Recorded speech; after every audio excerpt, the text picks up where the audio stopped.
Hello everyone, welcome to Railwayman YouTube channel. Railwayman YouTube চ্যানেলে তোমাদের সকলকে স্বাগত জানাচ্ছি। তো আজকে নিয়ে চলে এসেছি রেলওয়ে প্রিভিয়াস ইয়ার কোশ্চেন পেপারে সেট নাম্বার 6 মানে ক্লাস 6। তো এখানেও আমরা দেখতে পাবো যে বিগত কয়েক বছর আগে যে সমস্ত পরীক্ষা রেলে পরীক্ষা হয়েছে প্রত্যেক বছরে পেপার থেকে তুলে আনা কিছু গুরুত্বপূর্ণ কোয়েশ্চেন এবং সেখান থেকে ওই কোয়েশ্চেনগুলো থেকে বিভিন্ন কোয়েশ্চেন আলোচনা একটা বিষয়। তো দেখে নেওয়া যাক আজকে সেটে কি কোয়েশ্চেন আছে। ঠিক আছে, তো চলো আমরা ক্লাসটা স্টার্ট করছি। তো বলছে henry per metre is a unit of option A watt per steradian, electronegativity, magnetic permeability আর ইলেকট্রিক্যাল কন্ডাক্টিভিটি। তো দেখতে পাচ্ছ এখানে এএলপি স্টেজ ওয়ানে এসেছিল কোশ্চেনটা। তো বলছে হেনরি পার মিটার। এবার দেখো হেনরি পার মিটার এটা কার একক, এটা খুব গুরুত্বপূর্ণ। ফার্স্ট যদি কোশ্চেন বলে যে হেনরি কার একক যদি তোমাদের জিজ্ঞেস করি, তো হেনরি এককটা হচ্ছে বলতো কার বলতো, ইন্ডাকটেন্সের একক। ওকে, এটাও লিখে রাখো হেনরি কার একক, এটাও আমি তোমাদের লিখে দিচ্ছি, তোমরা কিন্তু অবশ্যই এগুলো লিখে রাখবে। ঠিক আছে, তো এখানে কি লিখবে, হেনরি, এটা হচ্ছে ইন্ডাকটেন্সের একক। ওকে, এবারে হেনরি পার মিটার যদি দেখি তাহলে এটা অ্যান্সার কি বলতো আমাদের, ম্যাগনেটিক পারমেবিলিটি। ওকে, ম্যাগনেটিক পারমেবিলিটি। এবার চলে আসে কিছু অপশনের এক্সপার্টে দেখে নিই যে এখানে আরো তো আছে অপশন, তাদের এক্সপার্টে এখানে অ্যান্সার কি হবে। দেখো ওয়াট পার স্টেরেডিয়ান, দেখো ওয়াট পার স্টেরেডিয়ান যদি দেখি, এটা যদি আমি ভালো করে ভাবি, ওয়াট মানে কি পাওয়ার ইউনিট, আর স্টেরেডিয়ান মানে কি হচ্ছে solid angle unit, solid angle. তো power plus power divided by solid angle, এটা কার একক হয় বলতো, এটা খুব ইম্পর্টেন্ট, পরীক্ষা এসেছিল, এটা লিখে রাখবে, রেডিয়েন্ট ইন্টেন্সিটি, রেডিয়েন্ট ইন্টেন্সিটি। ঠিক আছে, এটা কিন্তু পরীক্ষায় এসেছিল। তো তাও এখান থেকে আমরা অপশন এ যেটা আছে সেটা এখান থেকে আমরা নতুন একটা কোশ্চেন পেলাম যে রেডিয়েন্ট ইন্টেন্সিটি একক কি, সেটা হচ্ছে কি ওয়াট পার স্টেরেডিয়ান। ওকে, তো ম্যাগনেটিক পারমেবিলিটি আমরা ইউনিট পেয়ে গেছি অলরেডি, কি পেলাম, হেনরি পার মিটার পেলাম। তো হেনরি কার একক পেলাম, ইন্ডাকটেন্স একক পেলাম। দেখো এখান থেকে আরো অনেকগুলো কোশ্চেন পেয়ে গেলাম। ঠিক আছে, চলো next question. The rate of doing work is called as a power. তো ইউনিট অফ পাওয়ার, তো বলছে rate of doing work is called power, মানে কি পাওয়ার ইকুয়েশন কি হয়, power equal to work per time. তো রেট অফ ডুইং ওয়ার্ক মানে কি কতটা বা কাজ করছি একটা সময়ের সাপেক্ষে, তো তাকে আমরা কি বলছি, পাওয়ার বলছি। তো দেখো এখানে ওয়ার্কের যে ইউনিট হয়, ওয়ার্কের ইউনিট হয় বলতো জুল হয়, আর টাইমের হয় কি বলতো সেকেন্ড। জুল পার সেকেন্ড কিন্তু হওয়া উচিত, কিন্তু এখানে অপশনে জুল পার সেকেন্ড নেই। কিন্তু পাওয়ার যেটা প্র্যাকটিক্যাল ইউনিট হয় দ্যাট ইজ কল্ড ওয়াট। এই ওয়াটটাকে অ্যাকচুয়ালি কি বলা হয় বলতো, জুল পার সেকেন্ড বলা হয়। তোমাদের পরীক্ষা এটাও আসতে পারে যে জুল পার সেকেন্ডকে আমরা কি বলি, জুল পার সেকেন্ড মানে হচ্ছে কি বলতো আমাদের ওয়াট। তো যদি কোশ্চেন আসে যে 1 জুল পার 1 সেকেন্ড, তাহলে কি উত্তর হবে, সেটাও কিন্তু আমাদের ওয়াট হবে। ওকে, তাহলে এখানে অ্যান্সার কি হবে, অ্যান্সার হচ্ছে আমাদের ওয়াট। এবার চলে এসে অপশন গুলো দেখে নিই। অ্যাম্পিয়ার কার একক, অ্যাম্পিয়ার হচ্ছে আমাদের কারেন্টের একক, আমরা পড়েছি। আচ্ছা, ভোল্ট কার একক, ভোল্ট হচ্ছে পোটেনশিয়াল ডিফারেন্স ইউনিট বা সাপ্লাই ভোল্টেজ হতে পারে। কেলভিন কার একক, কেলভিন হচ্ছে টেম্পারেচার একক। ঠিক আছে, তো তার মানে দেখো প্রত্যেকটা অপশন থেকে আমরা নতুন কোনো কোশ্চেন আমরা রেডি করতে পারছি। ঠিক আছে, তো দেখো এখানে আরআরবি এনটিপিসি তে কোশ্চেনটা এসেছিল। চলে আসি next question. The SI unit of magnetic flux. তো ম্যাগনেটিক ফ্লাক্সে এসআই ইউনিট কি হয়। তো এখানে ফ্যারাড আছে, হেনরি আছে, পাস্কাল আছে, ওয়েবার আছে। তো এবার দেখো দুটো পেপারে এসেছিল, দেখো এনটিপিসি দুটো শিফটে এসেছে পরীক্ষা কোশ্চেনটা। তো চলে আসি অপশনগুলো দেখে নিই। ফ্যারাড কার একক, যদি দেখে নিই ফ্যারাড, তো ফ্যারাড হচ্ছে কি বলতো ক্যাপাসিটেন্সের একক। ওকে, ক্যাপাসিটেন্সের একক, পরীক্ষা খুব গুরুত্বপূর্ণ। হেনরি কার একক, হেনরি আমি কিছুক্ষণ আগে আলোচনা করলাম, দ্যাট ইজ ইন্ডাকটেন্সের একক, ইন্ডাকটেন্স। আচ্ছা, পাস্কাল কার একক, পাস্কাল হচ্ছে প্রেসারের একক। পাস্কাল একটা সায়েন্টিস্টের নাম অনুসারে হয়েছিল পাস্কাল, এই পাস্কালকে নিউটন পার মিটার স্কোয়ার আমরা বলতে পারি। ওকে, আর ওয়েবার হচ্ছে কি বলতো এই magnetic flux unit, weber, weber হচ্ছে কি ম্যাগনেটিক ফ্লাক্সের ইউনিট। ওকে, ম্যাগনেটিক ফ্লাক্স। ঠিক আছে, তো এবারে পরীক্ষা অনেক সময় আছে যে weber per metre square, weber per metre square. এই ওয়েবার, এটা কি বলা হয়, ম্যাগনেটিক ইন্টেন্সিটি বলা হয়, বা ম্যাগনেটিক ম্যাগনেটিক ফ্লাক্স ডেন্সিটিও বলতে পারো, ফ্লাক্স ডেন্সিটি। এর একক হচ্ছে কি ওয়েবার পার মিটার স্কোয়ার। ওকে, একে আমরা টেসলাও বলি, একে আমরা টেসলাও বলি। তো যাই হোক না কেন, এইগুলো হচ্ছে প্রত্যেকটা কোশ্চেন যেগুলো আমরা আলোচনা করছি এবং তার রেসপেক্টে যে সমস্ত অপশন আলোচনা করছি খুবই গুরুত্বপূর্ণ, এবং এগুলো কিন্তু সবাই নোট ডাউন কিন্তু অবশ্যই করবে। চলে আসি নেক্সট কোশ্চেন। তো বলছে দেখো ম্যাচ দ্য ফলোইং কারেকশন। তো এর মধ্যে তোমাকে ম্যাচ করতে হবে। এবার কিভাবে ম্যাচ করবে দেখি। এখানে দেখো 1 2 3 4 দিয়েছে, দেখো একটা কলমে ওয়াট 1 কিলোওয়াট, 1 কিলোওয়াট আবার 1 হর্স পাওয়ার, আর একটা কলমে দেওয়া দেখো নিউটন মিটার পার সেকেন্ড, 3.6 বা 1000 ওয়াট, 746 ওয়াট, এগুলো দেওয়া আছে। এবারে এটা দেখার আগে আমরা চলে আসবো কিছু কিছু ইনফরমেশন তোমাদের বলে দিই। এবার দেখো ওয়াট কার একক, ওয়াট হচ্ছে আমাদের পাওয়ারের একক, কার একক, পাওয়ারের একক। তো এই ওয়াটটা কোথা থেকে এলো, ওয়াটটা এলো কি পাওয়ারের ইকুয়েশন কি ছিল, ওয়ার্ক পার টাইম। তো ওয়ার্কের মানে কি আমরা জুল হয়, এবার joule per second, joule per second হচ্ছে কি আমাদের, অ্যাকচুয়ালি জুল পার সেকেন্ডকে আমরা কি বলি, ওয়াট বলি। তো দেখো এই যে ওয়াট হচ্ছে কি আমাদের জুল পার সেকেন্ড। এবার দেখো এখানে দেখো কোনো ওয়াটও দেওয়া নেই, জুল পার সেকেন্ডও দেওয়া নেই, তো এখানে ম্যাচ করবো কিরকম ভাবে। এবার একটা কথা ভাবো, এই জুলটাকে আমরা কি জানি, জুল হচ্ছে কি ওয়ার্ক। আচ্ছা পাওয়ারের যে ইকুয়েশন হয় পি ইকুয়াল টু কি হচ্ছে ওয়ার্ক বাই টাইম। আচ্ছা এই ওয়ার্কটা যদি আরো যদি ডিফাইন করি, তাহলে ওয়ার্ক মানে কি হয়, force into displacement by time. তো force into displacement by time হয়, যদি এর এক্সপোর্ট যদি ইউনিটটা দেখি, ফোর্স ইউনিট হয় নিউটন, ডিসপ্লেসমেন্ট মানে কি মিটার, আর টাইম মানে কি সেকেন্ড। তার মানে কি দেখো এই ওয়ান যেটা আছে ওয়াট, সেটা দেখো অপশন এই আছে, ঠিকই আছে, বুঝতে পারলে। তার মানে কি এটার সাথে এটা একদম ঠিক আছে, ওয়ান এ ঠিক আছে। আবার দেখো নেক্সট দেখো হর্স পাওয়ার। অ্যাকচুয়ালি পাওয়ারের যেটা ইউনিট হয় সেটা হচ্ছে, পাওয়ারে যদি বড় একক দেখতে চাও তাহলে সেটা কিন্তু হর্স পাওয়ারে আমরা দেখি। তো এখানে one horsepower equal two কত হয় বলতো, one horsepower equal two হয় আমাদের 746 ওয়াট। ঠিক আছে, অপশনে দেওয়া আছে দেখো, one horsepower equal to 746 watt দেওয়া আছে।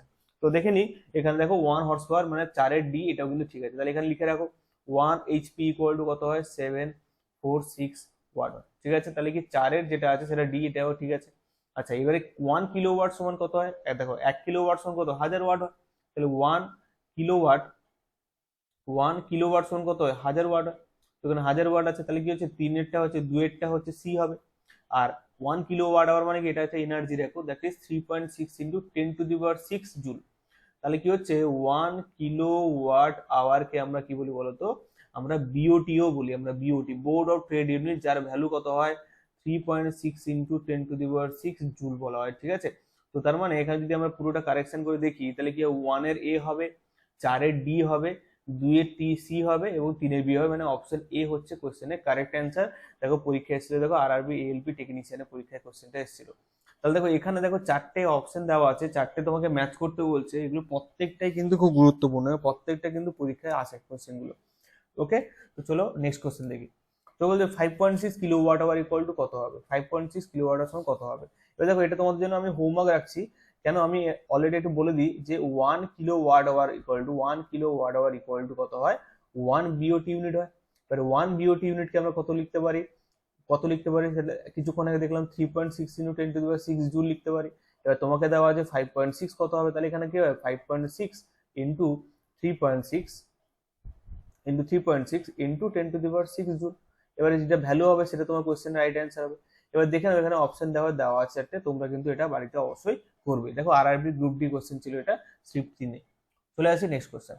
এ light year is a unit that is use to measure a light year কার একক। বেসিক্যালি কোশ্চেনটা হচ্ছে লাইট ইয়ার কার একক। দেখো লাইট ইয়ার যাকে আমরা বাংলায় বলি আলোক বর্ষ, কি বলি, আলোক বর্ষ। দেখো এই আলোক বর্ষের যে এককটা হয়, আলোক বর্ষ কিন্তু ডিস্টেন্সের সব থেকে বড় একক নয়, ডিস্টেন্সের বড় এককের মধ্যে একটা। তাহলে অপশন কি হচ্ছে, বি হচ্ছে কারেক্ট অ্যান্সার। দেখো ডিস্টেন্সে যদি আমি আরো একক দেখি, সেটা কি হয়, পারসেক হয়, বড় এককের মধ্যে হচ্ছে। ঠিক আছে, তারপরে আসে লাইট ইয়ার, এবং তারপরে আসে কি বলতো অ্যাস্ট্রোনমিক্যাল ইউনিট, এগুলো হচ্ছে সব থেকে বড় এককগুলোর মধ্যে একটা। ঠিক আছে, পারসেক যদি বলে সব থেকে বড় একক হচ্ছে কি পারসেক। এবং দেখো আমরা এটাও জানতে পারি 1 পারসেক ইকুয়াল টু কত হয়, 3.26 লাইট ইয়ার হয়। ঠিক আছে, তো এবং প্রত্যেকটা 1 লাইট ইয়ার সমান কত হয়, 9.46 ইন্টু 10⁻12 বা 10⁻15 মিটার হয়। ঠিক আছে, তো এই সমস্ত জিনিস কিন্তু আমাদের মাথায় রাখতে হবে, এগুলো কিন্তু খুব ছোট ছোট ইনফরমেশন যেটা আমাদের পরীক্ষায় কিন্তু আসে। ওকে, তো চলো next question. 1 coulomb per 1 second, 1 coulomb per 1 second, coulomb কার একক। ফার্স্ট আমাকে জানতে হবে যে কুলম কার একক। যদি কুলম দেখি, কুলম কিন্তু আমাদের চার্জ ইউনিট হয়। তো চার্জের কিন্তু এসআই ইউনিট যদি দেখা হয়, তাহলে সেটা কিন্তু কুলম হয়। এবং যদি সিজিএস দেখো, যে সিজিএস আছে, তাহলে কি হবে, ওটা ইএসি হবে, ইলেকট্রোস্ট্যাটিক্স ইউনিট হয়। চার্জে দেখো দুটো ইউনিট আমরা পেয়ে গেলাম। তো এবারে কথা হচ্ছে কি, এখানে পার সেকেন্ড মানে কি টাইম, তাহলে কি দেখো চার্জ পার টাইম। তো চার্জ পার টাইম এটা আমরা কি বলি, চার্জ পার টাইমকে আমরা যদি কিউ ধরে নিই, Q by T dot is equal to I. তো এটা হচ্ছে কি বলতো কারেন্টের একক, আইকে আমরা কি ধরি, কারেন্ট ধরি। তাহলে এখানে হচ্ছে কি 1 অ্যাম্পিয়ার হচ্ছে কোশ্চেনের রাইট অ্যান্সার। দেখো যেটা অ্যাম্পিয়ার হয় সেটা কিন্তু আমার কুলম পার সেকেন্ড হয়। পরীক্ষায় কিন্তু এরকম ভাবে কোশ্চেন আসে। এবার দেখো এখানে আরো আছে, দেখো ভোল্ট। ভোল্ট হচ্ছে 1 ভোল্ট, মানে কি এটা যে ভোল্টেজের একক, এই 1 ভোল্টকে 1 জুল পার 1 সেকেন্ড লিখতে পারি। ঠিক আছে, 1 জুল পার 1 কুলম, সরি এখানে একটু ভুল লিখলাম, 1 জুল পার 1 কুলম লিখবো, 1 জুল পার 1 কুলম। ঠিক আছে, 1 জুল পার 1 কুলম, 1 কুলম লিখতে পারি। ঠিক আছে, ওহম হচ্ছে কি রেজিস্ট্যান্সের একক, ওহম হচ্ছে কার একক, ওহম হচ্ছে কি রেজিস্ট্যান্সের একক, এটা আমরা জানি সবাই। ঠিক ঠিক আছে। ওয়াট হচ্ছে কি, ওয়াট যেটা আছে, ওয়াট কার একক কিছুক্ষণ আগে আলোচনা করলাম, ইলেকট্রিক পাওয়ার ইউনিট বা পাওয়ার ইউনিট ধরতে পারো। ঠিক আছে, তো চলো নেক্সট কোশ্চেন দেখে নিই। তো বলছে দেখো odometer is an instrument, odometer একটা ইনস্ট্রুমেন্ট যেটা কি হচ্ছে use to measure the motor vehicle for measuring. তো মোটর ভেহিকেলে কি মেজার করে ওডোমিটার? তো ওডোমিটার কিন্তু অনেকে ভাবে স্যার ওডোমিটার তো স্মেল হতে পারে, তাই দেখো ভেহিকেলে কোনো স্মেল আমরা মেজার করতে পারবো? নিশ্চয়ই নয়। ডিরেকশন নাকি স্পিড, স্মেল হবে না, এখানে স্পিড হবে না, ডিরেকশন হবে না, হবে কি বলতো ডিস্টেন্স, মেজার ডিস্টেন্স। দেখো দুটো পরীক্ষা এসেছে, দেখো গ্রুপ ডি তেও এসছে এবং আরআরবি এলপি তেও এসছে। ঠিক আছে, তো ওডোমিটার দ্য ইনস্ট্রুমেন্ট, এটা মেজার করে কি distance of the motor vehicle. Okay, তো চলো নেক্সট কোশ্চেন। ট্যাকোমিটার, দেখো ওডোমিটার দিয়ে আমরা কি করতে ডিস্টেন্স মেজার করতে পারছি একটা ভেহিকেলে, কিন্তু ট্যাকোমিটার দিয়ে কি করতে পারবো রোটেশন পার মিনিট মানে স্পিড মেজার করতে পারবো, রোটেশন পার মিনিট। না টর্ক হবে, না রোটেশনাল কারেন্ট এনার্জি হবে, না ডিস্টেন্স হবে, এটি হচ্ছে RPM. What is RPM? RPM হচ্ছে কি rotation, rotation per minute, rotation per minute RPM. Okay, তো তার মানে হচ্ছে কি দেখো ট্যাকোমিটার দিয়ে আমরা কি করতে পারি, আমরা স্পিড মেজার করতে পারি, রোটেশন পার মিনিট কতটা রোটেট করছে পার মিনিটে একটা হুইল। ওকে, তো দেখো RRB JE question, NTPC, SSC question এসেছে, তাহলে দেখো এতটা ইম্পর্টেন্ট কোশ্চেন এটা। ওকে, তো চলে আসি আমাদের সেশনে আজকে last question. Ammeter is it connected in a series to the circuit must have the following legitimate resistance and draw the less power and all of this, RRB JE question. তো দেখো ammeter একটা instrument এমন হয়, ammeter হচ্ছে কার, ammeter হচ্ছে electric current measure করি আমরা, অ্যামমিটারে কি করি আমরা ইলেকট্রিক কারেন্ট মেজার করি। এবার দেখো যখন আমি একটা সার্কিটে কারেন্ট মেজার করবো, যদি আমি রেজিস্ট্যান্সকে হাই করে দিই, ধরো রেজিস্ট্যান্সকে আমি কি করলাম হাই করে দিলাম, ঠিক আছে, রেজিস্ট্যান্স যদি আমি হাই করে দিই তাহলে কি দেখো ওই সার্কিটের থ্রু দিয়ে কারেন্টকে পাস করতে পারবে, কেন কারেন্ট হচ্ছে কি একটা ফ্লোয়িং নেচার, আর রেজিস্ট্যান্স হচ্ছে কি ওই কারেন্টে কি করে বাধা দেয়, রেজিস্ট্যান্সের কাজ কি কারেন্টকে বাধা দেওয়া। এবার দেখো অ্যামমিটার যদি রিডিং না পাই তাহলে কি হচ্ছে, অ্যামমিটার লাগিয়ে কোনো কাজ আছে? নিশ্চয়ই নেই। তার মানে কি হচ্ছে অ্যামমিটার দিয়ে আমরা কারেন্ট মেজার করছি, তার মানে ওই অ্যামমিটারের মধ্যে যে রেজিস্ট্যান্স থাকতে হবে না, সেটা কিন্তু ভেরি লো থাকতে হবে। কি থাকতে হবে? লো থাকতে হবে। এবং এই অ্যামমিটারকে আমরা কোথায় কানেক্ট করি বলতো? অ্যামমিটারকে আমরা সিরিজে কানেক্ট করি। কোথায় কানেক্ট করি? সিরিজে। দেখো আমি এটা সার্কিট দেখছি, ধরো এটা একটা বাল্ব আছে, ঠিক আছে, এবারে বাল্ব আছে, ধরো এটা একটা সুইচ দিলাম, সুইচ দিয়ে এখানে সুইচ অন করব, তার আগে সাপ্লাই ভোল্টেজ দিতে হবে, সাপ্লাই ভোল্টেজ দিলাম, এবার দেখো এখান থেকে কারেন্ট ফ্লো হচ্ছে, সুইচটা অন করলাম, কারেন্টটা ফ্লো হচ্ছে, আই ফ্লো হচ্ছে। এবার দেখো এখানে যে বাল্বটা ফ্লো হচ্ছে, এই বাল্বের মধ্যে যে কারেন্টটা ফ্লো হচ্ছে, এটা কতটা কারেন্ট ফ্লো হচ্ছে বুঝবো কি করে? তো তার জন্য কি করতে হবে স্যার, অ্যামমিটার লাগাতে। তাহলে অ্যামমিটার কোথায় লাগাবো? নিশ্চয়ই যে তারের মধ্য দিয়ে ফ্লো হচ্ছে সেই তারের মধ্যে আমরা লাগাবো। ধরো আমি এখানে লাগিয়ে দিলাম অ্যামমিটার, তার মানে কি কোথায় লাগালাম? সিরিজে লাগালাম। তো তার মানে কি এটা সিরিজেও হবে। লেজিটিমেট রেজিস্ট্যান্স মানে কি মিনিমাম একটা রেজিস্ট্যান্স হবে। হচ্ছে ড্র লেস পাওয়ার, এটা হবে কি দেখো অবশ্যই ড্র লেস পাওয়ার। এবার দেখো পাওয়ারের যে ইকুয়েশন দেখো, power equal to v square by r, বা এখানে i square by i square আরও হয়, বা ভি ইন্টু আই হয়। এবার বলতে পারো স্যার এখানে যদি আমি অ্যামমিটার মধ্যে কারেন্টটা বেশি না দিই তাহলে অ্যামমিটার রিডিং নেবে না। একদম ঠিক কথা, তাহলে অ্যামমিটার কারেন্ট বেশি হবে, রেজিস্ট্যান্স আপনি কম বলছেন, রেজিস্ট্যান্স কমে তাহলে তো পাওয়ার তো বেশি হওয়া উচিত। এবারে কথাটা হচ্ছে এরকম ভাবে যে যদি আমি একটা নিউমেরিক্যাল ভ্যালু যদি আমরা দেখি, তো নিউমেরিক্যাল ভ্যালুর এক্সপেক্টে এখানে যে পাওয়ারের ভ্যালুটা হয় অ্যামমিটার এক্সপেক্টে সেটা কিন্তু ভোল্টমিটার এক্সপেক্টে কিন্তু কম হয়। তার মানে কি ভোল্টমিটার দেখো ভ্যালু কত, ধর 220 ভোল্ট, 400 ভোল্ট, তার মানে ভি স্কোয়ার মানে আরো বেশি হয়ে যাচ্ছে। কিন্তু কারেন্টে কত হয় 2 অ্যাম্পিয়ার, 10 অ্যাম্পিয়ার, 100 অ্যাম্পিয়ার, তো ওটাতে কত বেশি হবে। তার মানে হচ্ছে কি দেখো এখানে যে পাওয়ারের ক্ষেত্রে মানে পাওয়ার যদি দেখি সেটা কিন্তু অ্যামমিটার ক্ষেত্রে কিন্তু লেস পাওয়ার হয়। ওকে, তো এটা কিন্তু আমাদের মাথায় রাখতে হবে। তাহলে এখানে কি হচ্ছে option D, that is all of this হচ্ছে কোশ্চেনের রাইট অ্যান্সার, আরআরবি জেইর কোশ্চেন। ঠিক আছে, দেখো প্রত্যেকটা শিফটে কোনো না কোনো কোশ্চেন কিন্তু আমরা দেখতে পাচ্ছি এবং প্রত্যেকটা কোশ্চেন দেখো খুব গুরুত্বপূর্ণ। ওকে, তো দেখো এরকম ভাবে যদি তুমি যদি ডিসকাশন গুলো করতে থাকো, যদি আমার ভিডিওগুলো দেখতে থাকো, প্লে লিস্টে অলরেডি 5টা ভিডিও দেওয়া আছে, তো আজকে আজকে সেটা 6 নম্বর ভিডিও হবে।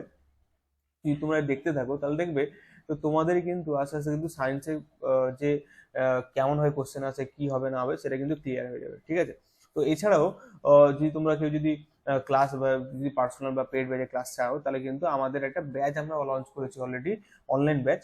তো সেখানে রেলওয়ে সংকল্প ব্যাচ বলে একটা ব্যাচ আমরা লঞ্চ করেছি, তো সেখানে তোমরা চাইলে অ্যাডমিশন নিতে পারো। ঠিক আছে, তো আজকে তাহলে এই অবধি থাকলো, পরের ক্লাসে আবার দেখা হচ্ছে, সবাইকে